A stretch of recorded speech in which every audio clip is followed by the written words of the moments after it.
Hey, good morning, everybody. Now, the party that I call the fake Conservatives, which is the party of government in the United Kingdom, has started to all of a sudden make lots of noise about how they're going to combat grooming gangs in the UK, particularly England, which has suffered immensely from these kind of things.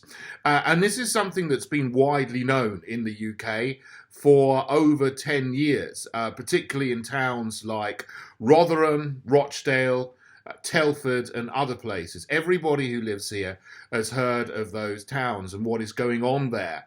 And for at least 30 years, but it was only about 10 years ago, 10 to 12 years ago, that whistleblowers started coming forth to talk about the horrors of what was happening with these so-called grooming gangs, where white girls, predominantly some Sikh girls as well in parts of Birmingham, were being targeted by ethnically Pakistani, mainly, men for child sexual exploitation.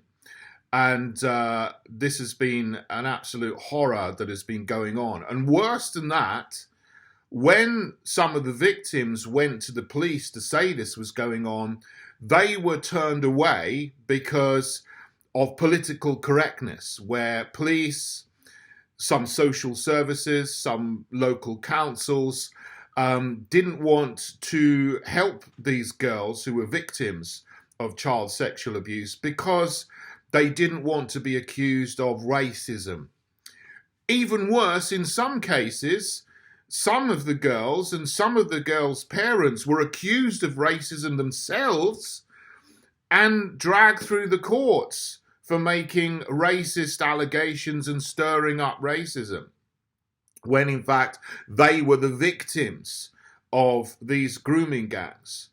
Now, why all of a sudden are the fake Conservatives starting to talk about this when they've been in power for 13 years? They've known it's going on. It was revealed at the very start of their reign of terror, if you like, 13 years in power after the 13 years of Labour's reign of terror in the UK.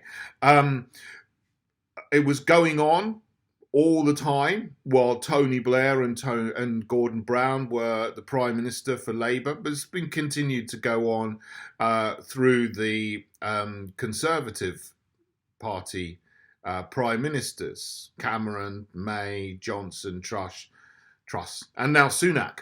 Sunak and his Home Secretary Braverman, Suella Braverman, have come out this week and they're making a lot of noise about this now. Well, they've got form on this because what happened last year at this very time of year, April, is the lead up to the local elections in the UK. Now, there's usually elections every year in the UK, always local elections. There's a well-established timetable. The general elections usually also happen in May to coincide with the local elections. Sometimes they're not in May, but usually they are.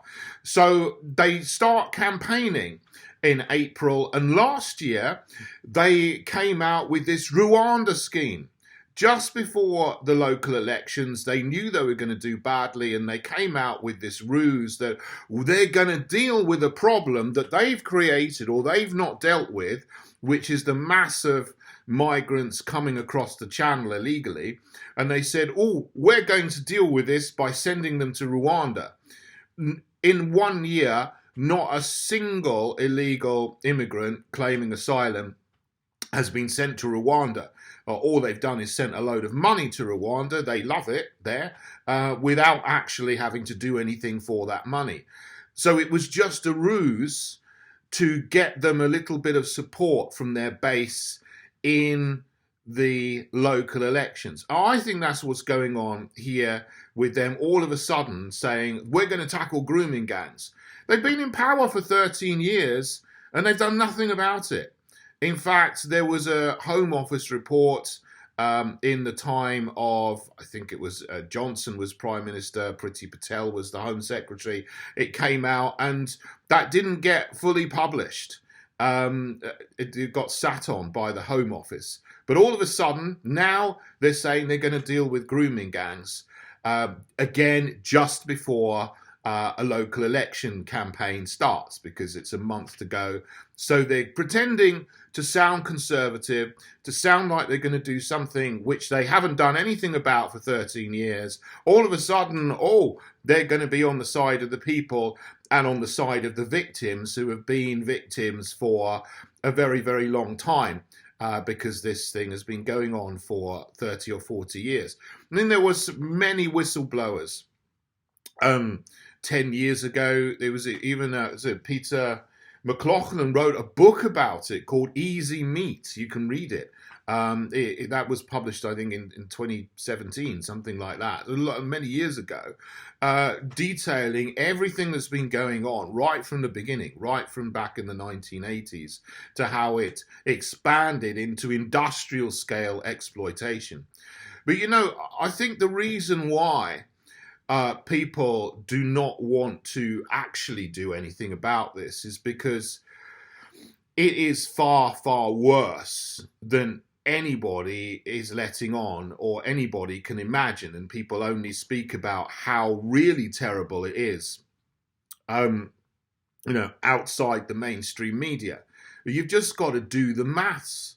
I mean, over a 40-year period, there's at least 50,000 girls or young women who have been exploited by these grooming gangs of a certain ethnicity.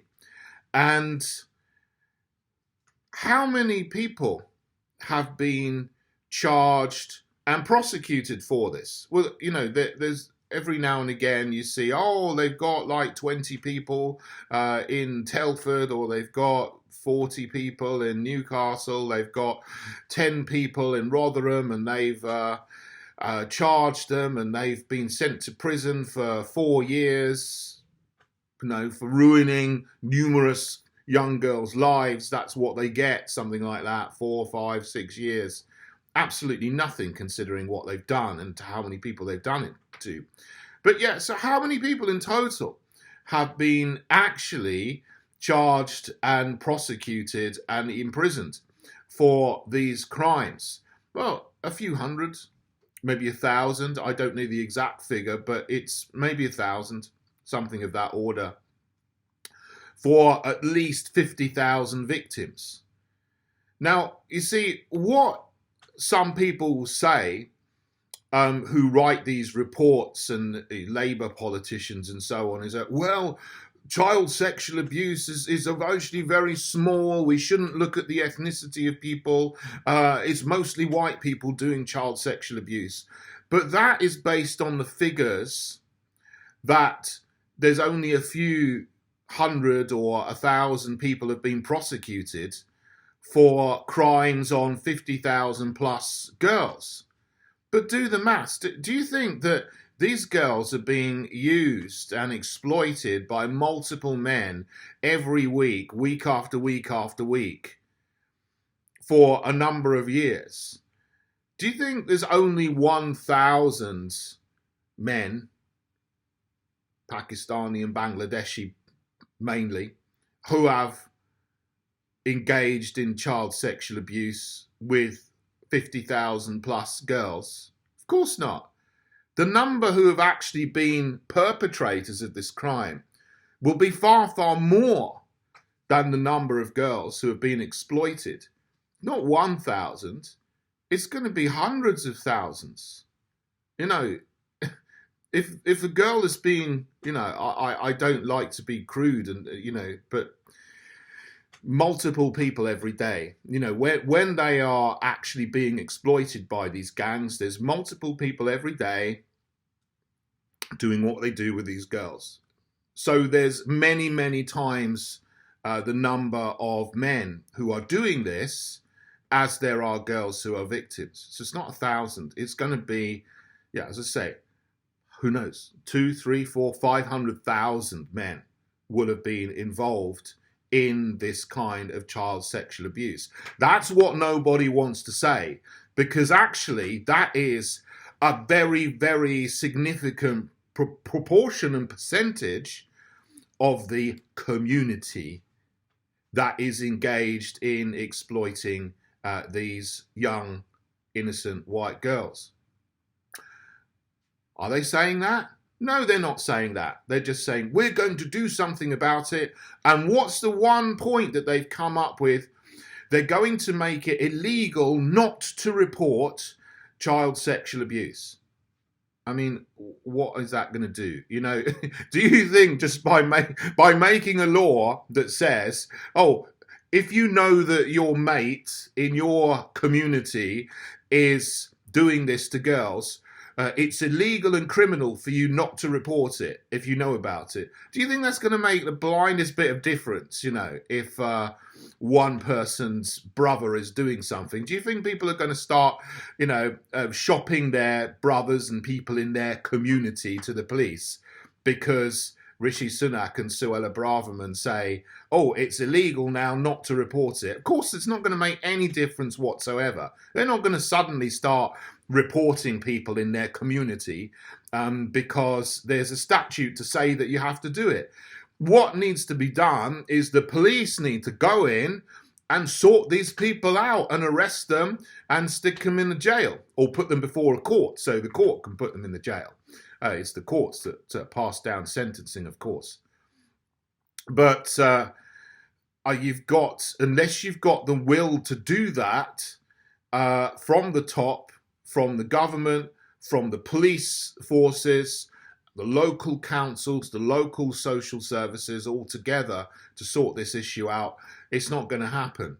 But I think that this is just something that they're making a noise about and saying, oh, we're going to do this.